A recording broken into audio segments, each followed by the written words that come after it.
Keep it alive.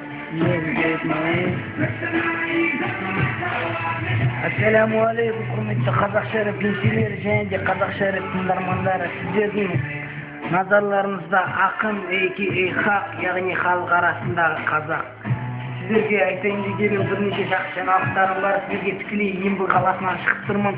Біздің осы Ақтөбе облысы Батыс Қазақстаннан Ембі қаласынан жаңадан продакшн ашылуда. Ол продакшн яғни ДК, қысқаша ДК продакшн. Ұзағына келетін болсақ, Danger of Kings мағынасы орысша аударғанда опасные короли, я болмаса қауіпті хандар. Ол продакшнды біздер жақсы емселер бар, яғни олардың қатарында Гарба, мен, Амано, Элді және де Аско деген оларымыз бар.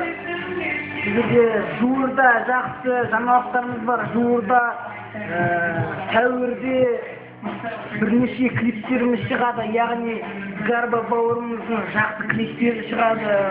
Оны деген ютубтан же болмаса интернеттен қарай алатын боласыздар. Және де жуырда Гарба бауырымыздың альбомы шығады. Бұл альбомды Ақтөбе қаласында дүкендерден сатылуға шығады. Сол дүкендерден сатып аласыздар. Тағы да не деймін сіздерге? Очень все. Ассаламу алейкум, рахматуллахи ва баракатух. Назарда болған ақын, яғни Сармат. Жақсы, ассаламу алейкум.